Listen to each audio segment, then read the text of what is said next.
สบายดีพ่อแม่พี่น้องเนาะคลิปนี้บ่าวพรมีแนวมาพิสูจน์เนาะว่าคนไทยนี่เวลาเปิดเพลงชาตินี่เขาเจ้าสิหยุดวิ่งออกกำลังกายหรือบ่เนาะซึ่งเมื่อกี้นี่ทางโซนสาธารณะนี่เขาแจ้งมาแล้วว่าให้คนที่วิ่งออกกำลังกายนี่เตรียมโตเนาะชะลอการวิ่งเพื่อแบบว่าเคารพธงชาติเนาะทุกคนทางโซนเพิ่นแจ้งมาว่าอีก10นาทีเนาะนี่เนาะบ่าวพรกับสิมายืนรอเลยเนาะ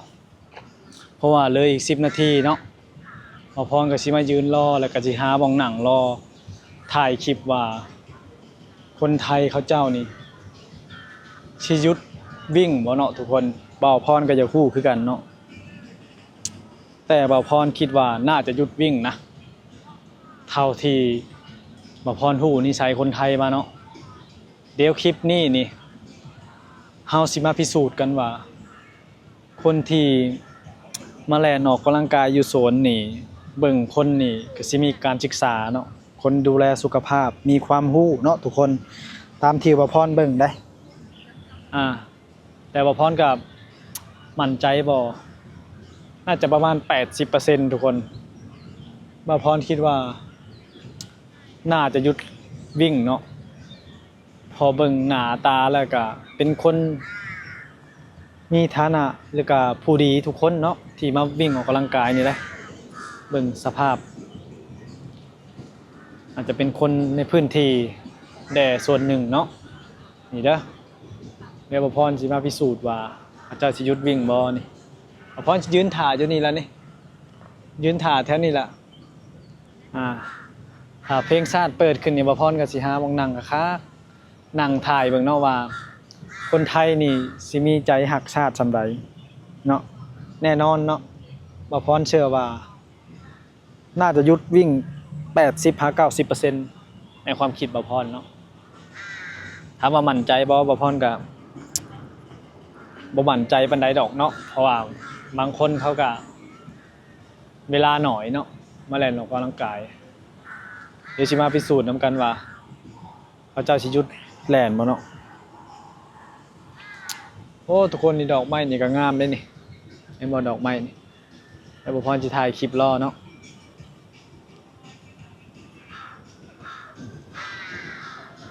ตอนนี้ก็ใกล้แล้วเนาะทุกคนแต่ฝรั่งก็หลายเนาะแต่ฝรั่งเขาน่าจะบ่หยุดวิ่งเนาะเพราะว่ามันบ่แม่นคนไทยเนาะต่างชาตินี่เขาบ่หยุดเนาะเพราะว่าบ่แม่นคนไทยเนาะถ้าเป็นบ่าวพรก็หยุดได้เพราะว่าเฮามาอยู่ประเทศอื่นเนาะบางทีเฮาย่างอยู่คนอื่นหยุดอยู่ยืนนิ่งเนาะเฮาก็สิ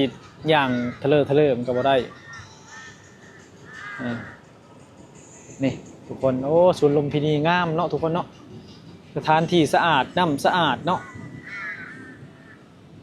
สถานที่กว้างขวางเลยเป็นแต่อยากมาเดินมาเล่นอยู่ทุกคนเลยเมืองเด่นนี่มีแต่คนผู้ดีผู้งามเนาะคนกรุงเทพเนาะคนไทยมีแต่ผู้หน้าตาดีเด้อนี่บุคลิกแต่ละคนเนาะทุกคน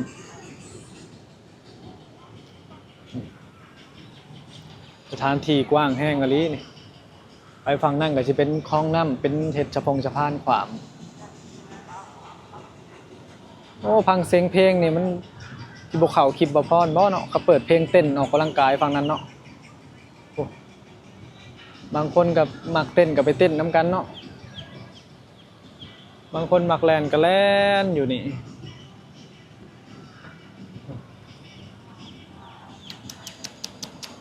งามมะลิประเทศไทยเนี่ยเนาะเบิ่งน้ำสะอาดน้องน้ำมันใหญ่ๆมันเขาเห็ดขอบคักขนาดทุกคนขอบกันเจิ่นนี่เด้อนี่คนยามมาไกลหลายเราเบิ่งว่าเขาเจ้าสิหยุดวิ่งบ่นี่โอเคเนาะทุกคนตอนนี้กับเวลาก็ใกล้แล้วเนาะเลยอีกประมาณ5 นาทีเนาะทุกคนเลยอีกประมาณ5 นาทีใกล้จะถึงเวลาเลย คลิปนี้กับบ่มีหยังเนาะบ่พรรอพิสูจน์ว่าคนไทยเขาสิหยุดแล่นบ่เนาะโอเคเนาะทุกคนใกล้แล้วทุกคนใกล้เลยอีกประมาณ3 นาทีเนาะอีกประมาณ3 นาทีเดี๋ยวจะฮู้กันว่าคนไทยนี่ฮักชาติส่ำใดเคารพธงชาติหรือว่าเพลงชาติไทยนี่ยึดมั่นแนวคิดจิตใจนี่เคารพต่อชาติบ้านเมืองตัวเองส่ำใดเนาะคลิปนี้คือคำตอบเนาะ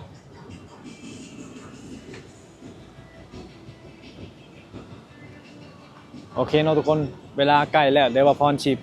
ไปหาหมองหนังถ่ายก่อนทุกคนเดี๋ยวมาชมนำกันว่าคนไทยเขาเจ้าสิหยุดแล่นเนาะ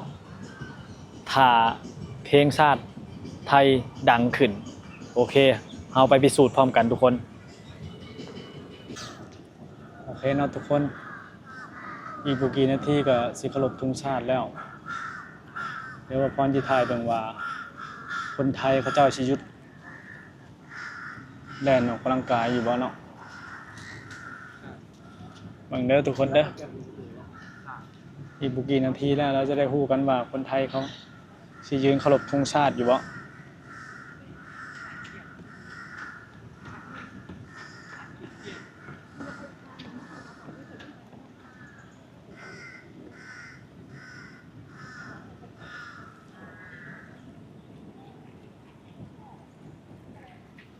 เจ้าสิแล่นออกกำลังกายเต้นอยู่ทุกคนคนไทยเขามักดูแลตัวเอง59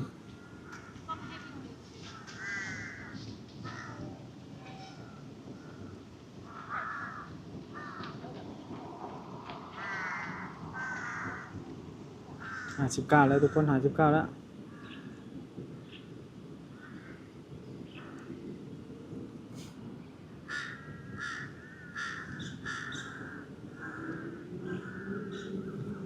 59แล้วทุกคน59แล้ว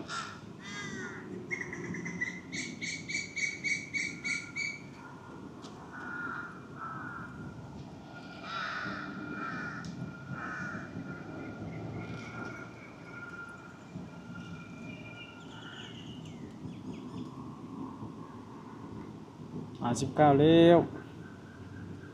ใกล้จะถึงเวลาแล้วเนาะ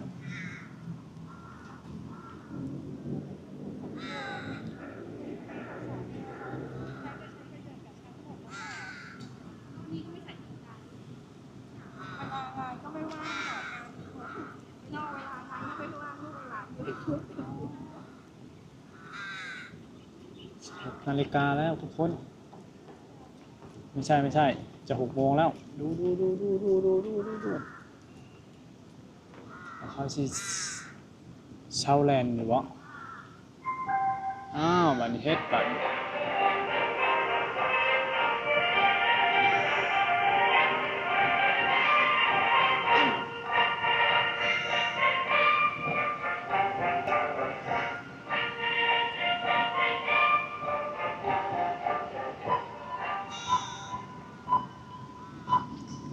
ทุกคนเด้อจึ๊บเขาหยุดเลยทุกคนนี่ไม่วิ่งเลยเห็นไหม